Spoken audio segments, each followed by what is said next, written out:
जय गुरु जी।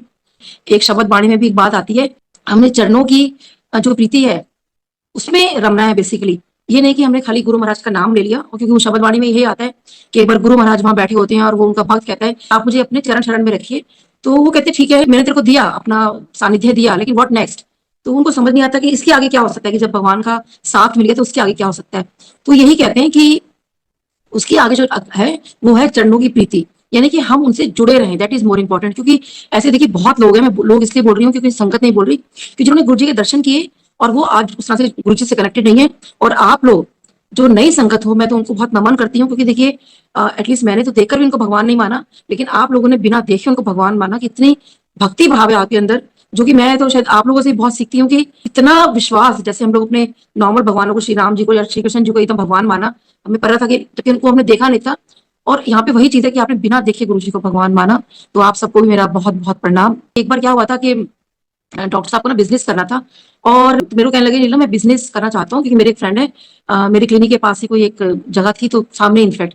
तो कहने लगे कि यहाँ बहुत मतलब मेरे फ्रेंड बहुत पैसे कमा रहे हैं, तो क्यों ना बिजनेस स्टार्ट कर दें। तो मैंने कहा भी आज शाम को जब गुरु जी के पास जाओगे तो आप गुरु जी से पूछते ना कि हम लोग मतलब बिजनेस करें या ना करें। तो शाम को डॉक्टर साहब जो है गुरुजी के पास गए, और गुरुजी से बोला कि गुरुजी मेरे को ना बिजनेस स्टार्ट करना है।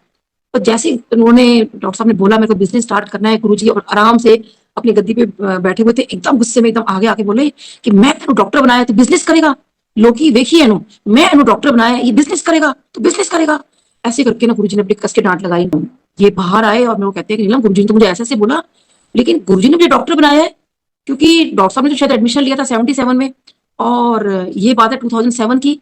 तो ये हम लोग बड़ा वो हुए कि गुरुजी देखो, तभी कहा जाता है ना कि हमें नहीं पता कि हम अपने रब से कब से जुड़े हैं कब से नहीं। तो जो इनको डॉक्टर बनाने वाले थे, जो इनके अंदर बहुत अपनी, मैं ही बोलूंगी, डॉक्टर साहब को बड़ा रहता था मैं डॉक्टर डॉक्टर बना, मैंने इतनी मेहनत की, मैंने ये किया लाइफ में, मैंने ये किया। गुरुजी ने बोलते के साथ ही इनकी जो मैं थी ना वो इमीडिएटली खत्म कर दी, कि जो डॉक्टर मैंने बनाया वो मैंने बनाया है, हम इसलिए कुछ नहीं कर सकते, सब कुछ है वो करने वाले वही है। तो हम कब से जुड़े कब से नहीं जुड़े ये गुरुजी को पता है। और हमारी डेफिनेटली हम वो महसूस नहीं कर पाते हैं। कुछ लोगों को गुरुजी ने बताया भी, जैसे एक थानेदारनी आंटी है, उनको कहा भी तू मेरी 3 जन्मों की पुरानी संगत है, और वो 3 जन्म उनको बताए भी। तो हमें नहीं पता, इसलिए हम ये ना सोचे कि नई संगत पुरानी संगत। और अगर देखा जाए तो देखिए नई संगत को भी गुरुजी बहुत दर्शन दे रहे हैं। लेकिन गुरुजी से मेरे ऐसा हम इस लाइफ की अगर जर्नी बोले तो 2004 में स्टार्ट हुई। तो 2000 में मुझे गुरुजी के बारे में पता चल ही गया था, और मैंने हस्बैंड को बताया तो कहने लगे मैं किसी इंसान के आगे माथा नहीं टेकूंगा।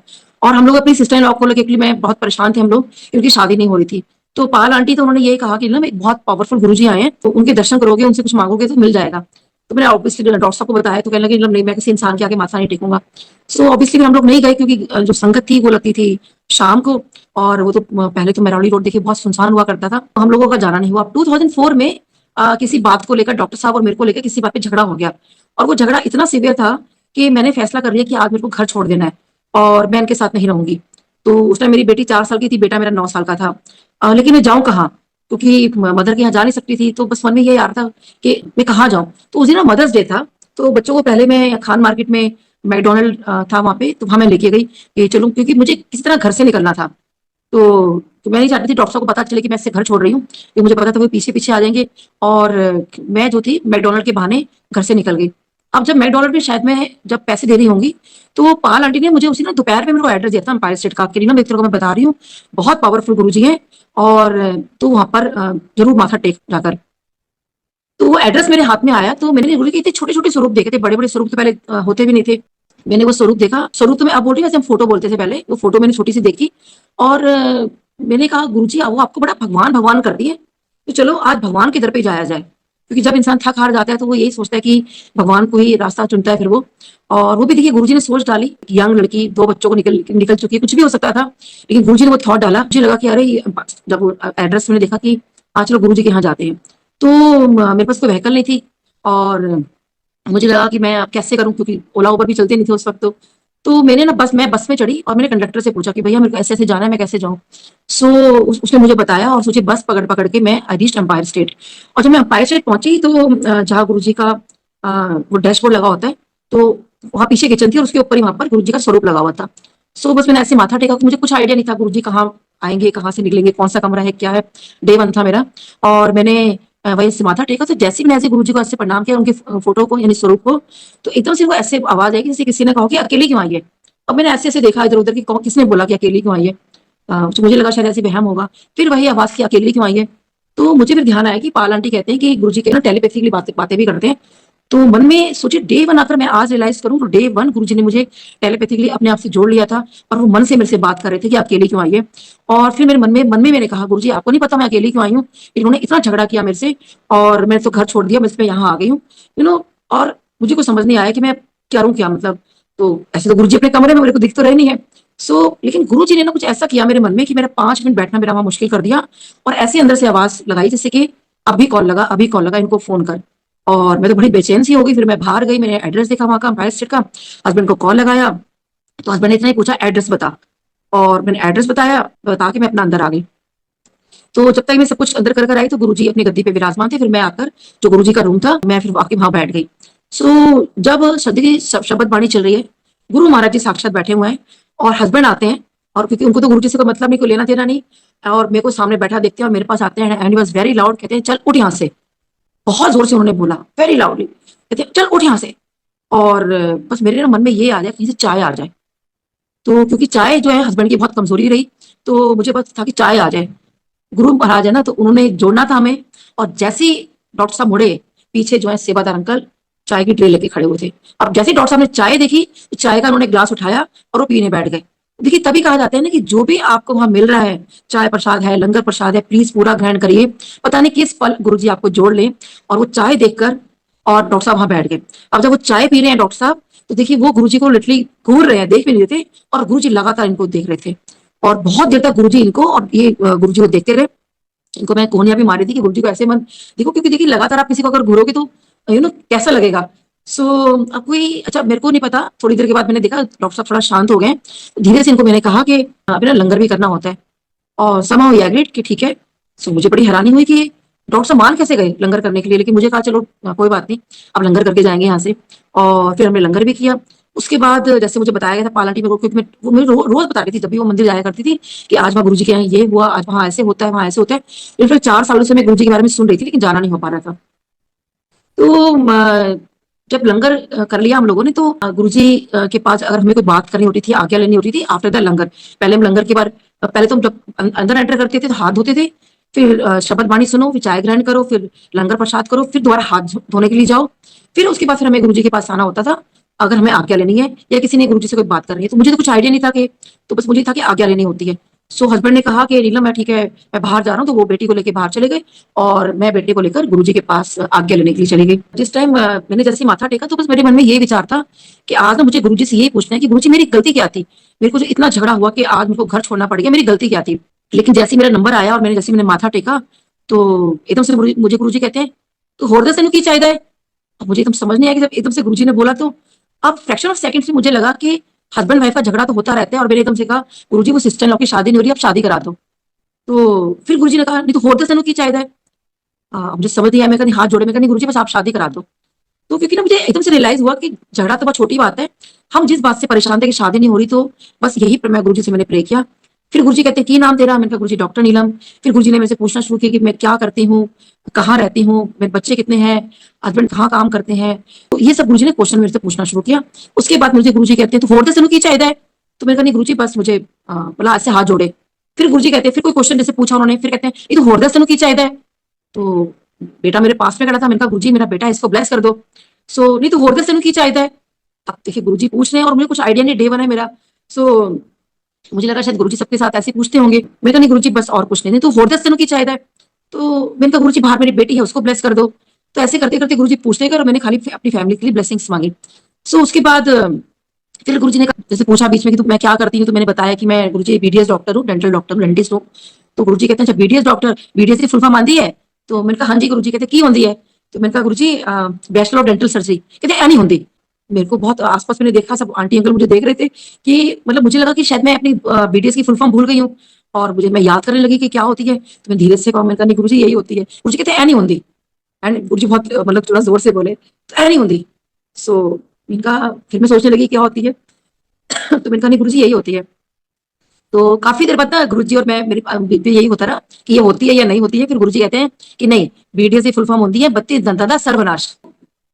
तो संगत जी मुझे बहुत अच्छा लगता है, गुरुजी ने मुझे सब बोला, लेकिन उस टाइम मुझे बिल्कुल अच्छा नहीं लगा जब गुरुजी ने बोला कि 32 दंता का सर्वनाश। तो क्योंकि ना 4 दिन पहले पाल आंटी के ब्रदर इन लॉ गए थे, वो भी डेंटिस्ट थे, तो उनको भी गुरुजी ने ये बात बोला था 32 दंता का सर्वनाश। तो उनसे मैंने पूछा कि उनको ऐसा क्यों बोल दिया, तो वो कहने लगे अरे बड़े खराब डॉक्टर है ना, इसलिए बोल दिया होगा।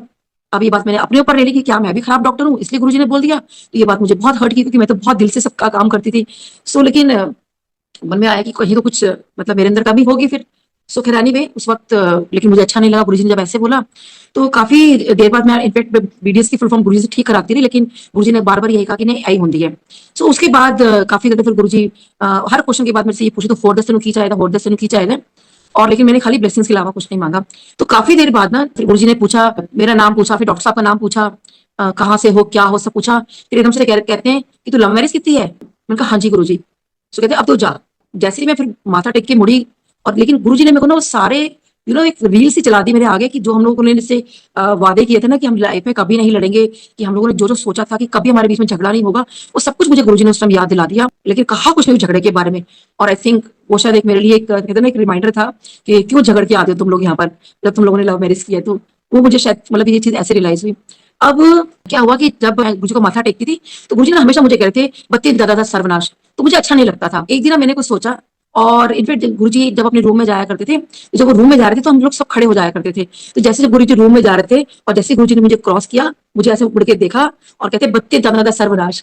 तो मुझे बहुत ऑकवर्ड लगा, क्योंकि मैंने कहा गुरुजी वहां तो 4 लोगों के बीच में कह रहे थे, हाँ, इतनी सारी संगत के बीच में क्या दिया है ना मेरे को। और सब मेरी तरफ ऐसे देख रहे थे। जब नेक्स्ट टाइम मैं गई तो मेरे को लगा नहीं गुरुजी को ना मेरे को बोलना पड़ेगा, गुरुजी ऐसे ना बोला करो। So and I thought something and I was just waiting कि गुरुजी बोलो। मैं जैसे माथा टेक रही थी, गुरुजी बोलो बत्ती दादा सर्वनाश। एंड ऑब्वियसली गुरुजी ने मुझे जैसे ही मैंने माथा टेका, गुरुजी कहते हैं बत्ती दादा सर्वनाश। तो मैंने कहा नहीं गुरुजी, इसकी फुल फॉर्म ये नहीं होती, इसकी फुल फॉर्म होती है 32 दांतों का सही इलाज। और ऑटोमेटिक मेरे मुंह से निकला मैं इसका मैं कर सकूं, इसका आप मुझे आशीर्वाद दीजिए। सो ये सुनने के बाद गुरुजी में से इतने खुश हुए, इतने खुश हुए। और उसके बाद गुरुजी ने मुझे फिर वो कभी नहीं बोला। और हालांकि मुझे पेंडेमिक टाइम में बाद में पता चला कि गुरुजी जो भी बीडीएस डॉक्टर होते थे उन सबको यही कहा करते थे। और गुरुजी ने इनफैक्ट सबकी फुल फॉर्म बना रखी थी, जैसे आईएएस वालों की बना रखी थी आई एम सॉरी, सीपीडब्ल्यूडी वालों की बना रखी थी चिट्टी पेंट वाले डाकू, डीएवी वालों की बना रखी थी दुखी आशिकों का विद्यालय। तो डिफरेंट डिफरेंट उनकी फॉर्म थी, लेकिन उस टाइम तक मुझे नहीं पता था। और देखिए अगर संगत जी मैं कहती हूँ कि वो शायद गुरुजी ने हमारा क्या काटते हैं हमें नहीं पता। और देखिए वो जो आशीर्वाद गुरुजी ने मुझे दिया, जो मेरे मन में बस ना बहुत सालों से ये था कि गुरुजी मतलब वो बहुत खराब डॉक्टर थे, तो प्लीज मैं तो आपसे यही प्रे किया मैंने आपसे कि मैं सही इलाज कर सकूं, मुझे आप अच्छा डेंटिस्ट बनाइए और सब करिए। सो ऑब्वियसली गुरुजी ने तो ब्लेसिंग्स उनकी है ही।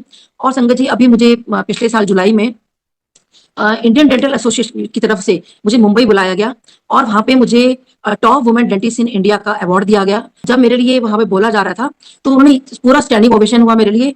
और वहां पे बोला कि जब सारी ज्वेरी ने यहाँ पे काम देखा और उन्होंने ये कहा कि इस डॉक्टर ने क्या किया है, मैंने दैट वाज सो इम्पैक्टफुल। मेरा जो काम है या जो भी चीजें उन्होंने देखी दैट वाज सो इम्पैक्टफुल कि उस सारी ज्वेरी हैरान हो गई कि डॉक्टर ने किया है। And you are the winner. वहां पे सारे एनजीओ जितने डॉक्टर थे ऑल ओवर इंडिया के, चाहे एमबीबीएस वाले डॉक्टर थे या हम बीडीए वाले डॉक्टर थे, सारे डॉक्टर वहां मौजूद थे। और मुझे वहां जाके पता चला कि I am the winner in all the doctors and the top women dentist in India का, ऑल गुरुजी कृपा। सो कैसे देखिए उन्होंने आज मुझे top women dentist in India का बना दिया। सो बहुत बहुत शुक्राना गुरुजी। और ना जाने मेरी झोली में कितने अवार्ड डाल दिए हैं। मैं अभी भी कहीं गई थी, जैसे मैंने आदिवासी लड़कियों के लिए कुछ काम किया या तेलंगाना गवर्नमेंट के लिए मैंने काम किया, मतलब इनफैक्ट मुझे खुद भी याद नहीं है गुरुजी ने कहाँ मेरे से काम करवाया। और मैं वहां जाती हूँ और वो मेरा नाम अनाउंस कर देते हैं। अभी रिसेंटली हुआ एक दिन में 2 अवार्ड गुरुजी ने मेरे को ऑनर करवाया वहां पे। और वो बता रहे हैं कि किस तरीके से मैंने वहां काम किया, बट कि मुझे ऐसा कुछ लगा नहीं कि मैंने कुछ किया है, करवाने वाले वो हैं। और ये भी देखो ये जो सोच है मेरी काम की जो गुरुजी ने करवाया मेरे से पेंडेमिक टाइम में। एक बार क्या हुआ था कि जब मैं अंपायर स्टेट गई, माथा टेका मैंने गुरुजी को, तो गुरुजी मुझे देखते एकदम से कहते हैं कि मैंने तो ऐ नहीं समझ आता कि तुम सारे के सारे डॉक्टर अगर इतने आ जाओगे तो मरीजों का इलाज कौन करेगा। एंड मैंने ऐसे गुरुजी को देखा कि गुरुजी क्या बोल रहे हैं। फिर गुरुजी ने दोबारा बोला और ऐसे इशारा किया कि तुम सारे के सारे डॉक्टर अगर इतने आ जाओगे तो मरीजों का इलाज कौन करेगा। देन आई रियलाइज कि उस दिन जितने संगत में सारे बैठे हुए थे, क्योंकि मैंने ऐसे देखा सारे के सारे डॉक्टर्स झेप रहे थे कि उस दिन मोस्ट ऑफ दी संगत जो डॉक्टर्स थी। सो ठीक है वो बात उस दिन की आई गई होगी। लेकिन जब पेंडेमिक टाइम में जब हम सारे डॉक्टर घर बैठ गए तो मैं गुरुजी से पूछ रही कि गुरुजी मतलब इतना बुरा हाल हो गया है और समझ नहीं आ रहा, क्लिनिक बंद है, पेशेंट मेरे इतने परेशान हो रहे हैं। सो ना मुझे ये वाला सत्संग फिर याद आया कि जब गुरुजी ने मुझे बोला था कि तुम सारे के सारे डॉक्टर अगर इत्थे आ जाओगे तो मरीजों का इलाज कौन करेगा। तो इत्थे आने का क्या मतलब था, यानी कि पूजा पाठ में लगना। और वही सब डॉक्टर पूजा पाठ में लग गए थे। तो मुझे लगा गुरुजी सच में तो पूजा पाठ में लग गई हूँ और मरीजों का इलाज कैसे होगा? मतलब इलाज कैसे करूँ मैं? मैं तो और डेंटल को तो बिल्कुल ही बंद हो गया था। बहुत कोई इमरजेंसी थी तो ही कोई मतलब डेंटल पेशेंट देख रहे थे। सो गुरुजी मैं क्या करूँ? तो गुरुजी ने मेरे सोच डाली कि मैं अगर वैसे ट्रीटमेंट नहीं कर सकती, ऑनलाइन तो कर सकती हूँ, लोगों को सजेस्ट तो कर सकती हूँ। और संगति ने वही स्टार्ट किया कि जो-जो लोगों को मैं बता सकती थी, क्योंकि हर हम डॉक्टर्स के लिए भी वो पैंडेमिक टाइम बिल्कुल नया था जैसे आप लोगों के लिए था। बस हम लोग सारे डॉक्टर हिट एंड ट्रायल कर रहे थे। मैं बहुत डॉक्टर को सुनती थी, जहाँ-जहाँ से मैं चीज़ें ले सकती थी, मैंने वो सब लोगों को बताना शुरू किया। डेंटल के बारे में, सीपीआर के बारे में, जैसे कार्डियक अरेस्ट बहुत हो रहे थे कि पेशेंट को सेफ कैसे कर सकते हैं, वो सब बताना शुरू किया। सो ये सब गुरुजी ने दिमाग में डाला और बहुत शुक्राना गुरुजी के ये सेवा मतलब मुझे दी। और कैसे देखिए गुरुजी ने तब कहा था और ये चीज़ मुझे कब समझ में आई। और उसी के चलते ये सब गुरुजी जितने भी अवार्ड मिल रहे हैं, सब कुछ मिल रहे हैं कि जैसे एनसीईआरटी होता है, ऐसे एससीईआरटी वालों ने मेरे को मिनिस्ट्री ऑफ जो एजुकेशन है, उनके जो सेक्रेटरी सर वहाँ पर आए, वहाँ मेरा नाम अनाउंस किया गया कि आपको जो हम लोगों ने, और मैंने मना कर दिया था कि I will not take the award. कहते नहीं आपको लेना ही पड़ेगा, यू नो। ऐसे-ऐसे अवार्ड दिलाए डॉक्टर सरोजिनी नायडू जो पूरे ऑल ओवर इंडिया में मिलता है। सो ये सब गुरुजी अगर आने वाले हैं। सो अब देखो हम डे 1 आते हैं, डे 1 वापस। अब डे 1 पे जब हस्बैंड वहाँ देखिए बैठे हुए थे, तो उनका क्या था कि वो तो उस टाइम बाहर चले गए थे। वो शायद इस बात को ले नहीं पा रहे थे जो उनके साथ उस दिन हुआ। तो जब हम बाहर आए तो कहते हैं नीलम आज वहाँ पे क्या हुआ कि जब मैं वहाँ पे चाय पी रहा था और गुरुजी को लगातार मैं देख रहा था और कहते हैं कि कोई संगत बीच में आई होगी, उसने माथा टेका होगा। तो गुरुजी और डॉक्टर साहब का ध्यान आपस में हटा। हालाँकि गुरुजी का तो नहीं हटेगा ध्यान, डॉक्टर साहब का ध्यान थोड़ा हटा गुरुजी से। और उसके बाद ना गुरुजी ने जैसे चाय पीते-पीते एकदम आइज़ क्लोज़ कर ली। सो वो क्या देखते हैं कि वहाँ पर कोई एम्पायर स्टेट नहीं है, कोई संगत वहाँ पर नहीं बैठी हुई है, मतलब वहाँ पे कुछ भी नहीं है। डॉक्टर साहब को वहाँ ये दिखाई देता है और वो क्या देखते हैं कि जो पूरा का पूरा ब्रह्मांड है, वो उस उनको वहाँ दिखाई दिया और उस ब्रह्मांड के ऊपर जो है गुरुजी विराजमान है। अब ये जो हस्बैंड ये चीज़ देख रहे हैं, सोचिए डे 1, क्योंकि my husband he is a forensic expert, मतलब वो बाल में से खाल निकालने वाले लोगों में से है। और गुरुजी ने उनको डे 1 ही दर्शन दिए कि इस पूरे ब्रह्मांड के जो मालिक हैं, वो गुरुजी हैं। और जितनी भी हमारी गैलेक्सी होती है ना, आकाश गंगाएँ जिन्हें बोलते हैं, वो गुरुजी के इर्द-गिर्द घूम रही हैं, वो जो पूरा ब्रह्मांड डॉक्टर साहब को दिखा। और तब उनको ये लगा, ये कोई साधारण इंसान तो नहीं है तो महापुरुष, चलो मैं बैठ जाता हूँ। तो जो मुझे हैरानी थी कि क्यों बैठे हैं, क्योंकि तब तक गुरुजी उनको दिखा चुके थे और ये मुझे उन्होंने बाद में जब वहाँ से निकले तो उन्होंने मुझे दिखाया। और देखिए ये भी गुरुजी ने मुझे कैसे काउंटर कन्फर्म किया कि गुरुजी ब्रह्मांड के मालिक हैं। एक बार मेरे पेशेंट जो कि बहुत मतलब हाई पोस्ट पे रेलवे के अंदर एक दिन आए। जब वो आए तो उन्होंने गुरुजी का स्वरूप देखा और देखने में फुल ऑफ एटीट्यूड। तो देखते ही बोलते हैं, डॉक्टर साहब जय गुरुजी, आप गुरुजी के पास जाते हो? तो मैंने कहा हाँ जी, आप भी? कहते डॉक्टर साहब मैं तो 96 97 से जा रहा हूँ। मेरे को बड़ी हैरानी हुई कि इतनी पुरानी संगत। सो उनको मैंने कहा प्लीज आप मुझे गुरुजी के बारे में कुछ बताइए। कहते हैं उन्होंने मुझसे क्वेश्चन पूछा कि आप ये बताइए गुरुजी को समझते क्या है? तो मैंने कहा नहीं गुरुजी गुरुजी हैं, गुरुजी महाराज है। मैंने भगवान नहीं बोला उनको। तो कहते हैं डॉक्टर साहब आपको पता है गुरुजी भगवान है। सो मुझे लगा कि मतलब आप कैसे कह सकते हो, क्योंकि उन्होंने मुझे ये बोला था कि डॉक्टर साहब मैं तो उनमें से हूँ जो किसी भगवान को नहीं मानता, तो किसी इंसान को क्या मानेगा। तो मेरे लिए तो गुरुजी को मतलब मानने का मतलब ही नहीं था। तो मैंने कहा फिर आप गुरुजी को ऐसे कैसे कह रहे हैं? कहते हैं हुआ ये था कि एक बार मतलब जब जहाँ उनकी पोस्टिंग थी, तो उनके जो बॉस थे वो गुरुजी के पास जाया करते थे। तो वो कहते थे कि मेरे बड़े पावरफुल गुरुजी हैं, तो आप माथा टेको। तो वो कहते हैं कि मैं नहीं गया। अब जब बॉस ने बहुत बार-बार बोला, तो कहते तब मैं वहाँ पे ये सोच के गया कि मेरे बॉस कह रहे हैं, उनका रिस्पेक्ट रखने के लिए मैं गुरुजी के पास होकर आ जाता हूँ। तो ऐसे हमारे सत्संग बीच में स्टार्ट हो गया और मैं उनको बता रही थी जब भी मैं माथा टेकती थी ना, गुरुजी हमेशा मेरा नाम पूछते थे, "की नाम तेरा?" और मैं कहती थी, "गुरुजी डॉक्टर नीलम।" तो ये उनको मैं बता रही थी। तो कहते हैं, "डॉक्टर साहब आपका तो नाम भी पूछ लिया गुरुजी ने। आपको पता है जब मैं वहाँ पर गया, कहते हैं एकदम शबद वाणी चल रही थी, गुरुजी वहाँ बैठे हुए हैं और एकदम से ना मेरा नाम लेके मुझे बुलाते हैं कि तू इत्थे आ।" और कहते हैं मैं एकदम हैरान हो गया और मैं मन में सोच गुरुजी के पास जा रहा हूँ और मन में सोच रहा हूँ कि गुरुजी को कैसे पता मेरा नाम? तो फिर उनके मन में विचार आया शायद बॉस ने बता दिया होगा उनके आने से पहले। तो लेकिन ऐसे तो कोई इंट्रोडक्शन का मतलब ही नहीं था, क्योंकि बॉस तो साथ में आए नहीं थे। उसके बाद ना फिर गुरुजी कहते हैं अच्छा तू कनॉट प्लेस में रहता है? वो बड़े हैरान हुए कि गुरुजी को कैसे पता मैं कहाँ रहता हूँ? तो फिर उनको लगा कि शायद बॉस ने बता दिया होगा। तो फिर गुरुजी कहते हैं अच्छा तू सेकंड फ्लोर पे रहता है? अब वो कहें कि ये तो कोई भी नहीं बताएगा ना कि सेकंड फ्लोर पे रहते हैं। फिर एकदम से गुरुजी कहते हैं वो जो तेरा बॉस है ना वो भी मेरे कोल आंदा है। उनको उनको लगा कि ये कोई वही बात है कि साधारण इंसान नहीं है, कोई महापुरुष है। फिर कहते हैं डॉक्टर साहब मैं अब आपको ना एक सत्संग सुनाता हूँ, जिससे आपको पता चलेगा कि वो इस ब्रह्मांड के मालिक हैं। सो कहते हैं कि एक बार क्या हुआ, कहते हैं उनके अपने फ्रेंड कहते हैं कि रात के 12 बजे ना गुरुजी ने उनको अंपायर स्टेट में बोला कि चल तू मेरे को ना प्रेसिडेंट हाउस के सामने जो पार्क है वहां लेकर चल। अब गुरुजी का हुक्म था, रात के 12 बजे वो अंपायर स्टेट से निकले और प्रेसिडेंट हाउस के सामने आए। तो वहां बेंच लगे हुए थे, तो गुरुजी जाके बेंच पर बैठ गए। और बेंच पर जब गुरुजी बैठे तो उनको गुरुजी कहते हैं चल तू मेरे सॉक्स उतार। और जब उन्होंने सॉक्स उतारे तो गुरुजी कहते हैं अब तो मेरे चरणों के नीचे थे। अब जब उन्होंने चरणों के नीचे देखा, कहते हैं डॉक्टर साहब बिलीव मी, उनको वो दर्शन दिए जो श्री कृष्ण जी ने अपने मुख में माँ यशोदा को दिए थे, यानी कि पूरा का पूरा ब्रह्मांड गुरुजी ने उसे दिखाया अपने चरणों के नीचे। और वो देख के ऑब्वियसली आप सोच सकते हो कि आधी रात को अगर गुरुजी अपने चरणों के नीचे ब्रह्मांड दिखा रहे थे, तो अंकल की क्या हालत होगी। और जब वो ब्रह्मांड देख रहे थे, तो एकदम से फिर गुरुजी कहते हैं अब तू एथो जा, पीछे मुड़ के ना देखी। तो गुरुजी को देखने लगे वो अंकल कि ऐसे कैसे पॉसिबल है, क्योंकि वो तो गुरुजी को लेकर आए हैं कार में बिठा के अंपायर स्टेट से, तो गुरुजी वापस कैसे जाएंगे। फिर एकदम से गुरुजी कहते हैं मैं तुम्हें बोले ना पीछे मुड़ के ना देखी, एथो जा। अब देखिए गुरुजी का हुक्म था, उन्हें पीछे मुड़कर नहीं देखा और वो वहां से चले गए। अब जब वहां दो जा रहे थे, तो उनके मन में यही आ रहा था कि गुरुजी वापस कैसे गए, अंपायर सेट कैसे पहुंचेंगे। तो उन्होंने सोचा कि चलो मैं ना अंपायर सेट फोन करके पूछ लेता हूँ कि गुरुजी पहुंच गए क्या। तो उन्होंने अंपायर सेट कॉल लगाई, वहां पूछा, तो सेवादार अंकल ने जिसने फोन उठाया, तो सेवादार अंकल कहते हैं अंकल क्या बात कर रहे हो, गुरुजी तो यहाँ से गए नहीं, गुरुजी तो अपने रूम में है। तो सोचिए संगत जी, उस टाइम भी गुरुजी साकार रूप में होके निराकार रूप में वो अंकल के साथ गए, वहां उनको दर्शन दिए। तो तब उन्होंने मुझसे क्वेश्चन पूछा कि वो तो भगवान है, क्योंकि भगवान तो देखिए कभी भी किसी फॉर्म में कहीं भी आ जा सकते हैं। और ये चीज मेरे साथ भी हुई, क्योंकि ये मैंने सुना एक बार क्या था कि गुरु पूर्णिमा का दिन था, सो हम लोग वहीं मौजूद थे, फिर हम लोग अपने घर आ गए थे रात को। अभी जब पीछे जब पेंडेमिक टाइम में मैं सत्संग सुन रही थी किसी संगत का, तो वो कह रहे थे कि हम लोग ना सुबह 4 बजे तक वहां पर थे, तो मतलब काफी लेट वो लोग निकले होंगे। तो उससे पहले ये हुआ था कि जब अंपायर सेट में मैं जब खड़ी थी बाहर, मतलब तो बाहर इसलिए खड़े थे क्योंकि जब सत्संग का टाइम हो गया था, उस दिन बहुत संगत थी, आई थिंक पंजाब से भी संगत आई हुई थी। तो काफी संगत जब हो जाती थी, तो वो कहते थे कि ठीक है आप लोग बाहर वेट करिए, तब हम बुलाते हैं, जब नेक्स्ट उसमें बुलाएंगे राउंड में आपको। तो वहां पंजाब की संगत खड़ी थी, बातें कर रही थी आपस में, तो I just overheard the conversation.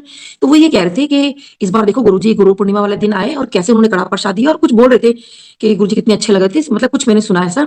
तो मेरे मन में आया, मैंने कहा अच्छा वाह गुरुजी आप इतने प्यारे हो कि पहले दिल्ली की संगत को आपने ब्लेस किया, आप हमारे साथ थे, उसके बाद आप पंजाब चले गए। तो मैंने कहा अच्छा देखो गुरुजी को देखो कैसे, मतलब यहाँ भी ब्लेस किया और फिर वहां भी पंजाब भी चले गए गुरुजी। तो उसके बाद मैंने कहा अच्छा मतलब ठीक है चले गए होंगे यहाँ से, उसके बाद रहे होंगे अगले दिन तक वहां पर। लेकिन जब मैंने पेंडेमिक टाइम में ये सत्संग सुना कि वो आंटी जो सुबह के बहुत लेट वहां से निकले हैं और गुरुजी दिल्ली में ही थे, तो उस वक्त सोचिए कि फिर कौन था वहां पे। तो वही है संगत जी, गुरुजी हर जगह पे है।